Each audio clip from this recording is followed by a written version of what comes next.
اعوذ باللہ من الشیطان الرجیم، بسم اللہ الرحمن الرحیم، ذالک مما اوحی الیک ربک من الحکمہ ولا تجعل مع اللہ الہا آخر فتلقى فی جہنم ملوما مدحورا، افاسفاکم ربکم بالبنین واتخذ من الملائکۃ اناسا انکم لتقولون قولا عظیما، صدق اللہ العظیم۔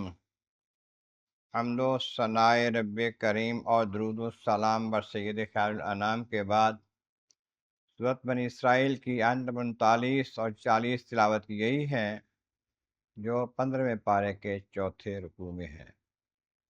اس سے پہلے آیات بینات میں بتایا گیا کہ جس شے کا تمہیں علم نہیں اس کے پیچھے نہ پڑو۔ بے شک اللہ تبارک و تعالی جل شانہ نے جو تمہیں کان دیے ہیں، آنکھیں دی ہیں، دل دیا ہے، ان کے بارے میں سوال ہوگا، پوچھے جائیں گے ان کو کیا کیا۔ اور پھر فرمایا کہ زمین پر ایسے اکڑ کر نہ چلو، تم زمین کو پھاڑ نہیں دو گے اس طرح چل کے، یا تم پہاڑوں تک اور آسمانوں تک یا نہیں پہنچ سکو گے، پر بادلوں تک نہیں پہنچ سکو گے، بلندی میں پہاڑوں تک آسمانوں تک کہاں جاؤ گے؟ تو کہیں میں جاؤ گے، اتنا مزہ کرتے رہو۔ تو یہ سب چیزیں جو خالق کائنات نے بتائی ہیں، ان میں سے جو ناپسندیدہ ہیں اللہ کی بارگاہ میں وہ ناپسندیدہ ہے، مکروہ ہے، جن سے روکا گیا ہے۔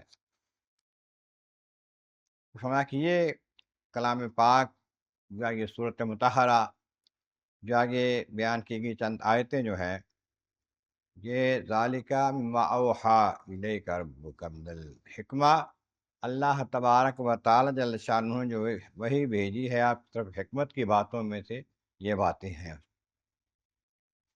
ولا تجعل مع اللہ الہ آخر، اور فرمایا کہ قطعی طور پر کبھی بھی اللہ کے سوا کسی اور کو معبود نہ سمجھو، اللہ کے ساتھ کسی اور کو بطور معبود نہ ملاؤ۔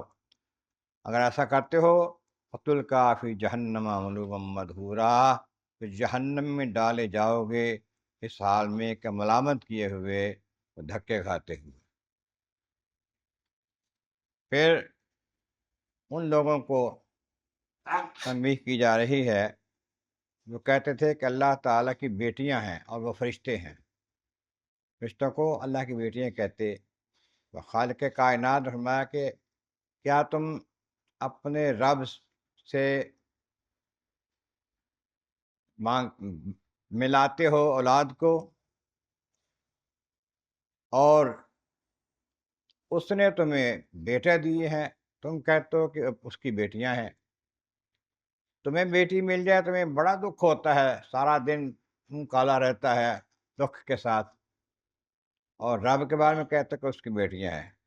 تم نے انہیں بیٹے چن کے دے دیے، بیٹیاں اس نے اپنے لیے رکھ لی ہیں۔ استغفر اللہ۔ تم انکم لتقولون قولا عظیما، تم وہ بات کہہ رہے ہو بہت بڑی بات ہے، جو بہت ایسی بات ہے اللہ تعالیٰ کی بارگاہ میں کوئی معمولی بات نہیں جو تم کہہ رہے ہو۔ اللہ تبارک و تعالی جل شانہ کے جتنے نبی آئے ہیں، ان کا پہلا پیغام جو وہ توحید ہے۔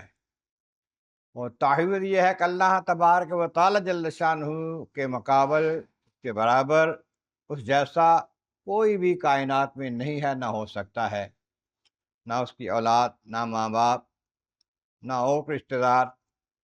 تو وہ ایسی شخصیت ہے، ایسی ذات ہے، پروردگار عالم جل شانہ ایسی ذات ہے کہ جو کوئی بھی کسی بھی طریقے سے اس کے برابری نہیں کر سکتا، اور وہ ایسی ذات ہے جس کا نہ انتہا ہے نہ ابتدا ہے، اور نہ اس کی اولاد ہے نہ اس کے ماں باپ ہیں۔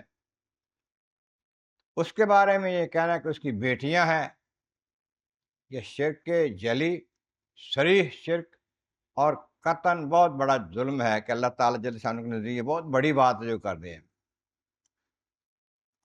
عقل اتنی بھی نہیں ہے کہ ہمیں تو لڑکیاں پسند نہیں ہیں اپنے واسطے، ہم تو روتے ہیں کہ لڑکی آ جاتی ہے، اللہ تعالیٰ کو کہتے ہیں اس کی لڑکیاں ہیں،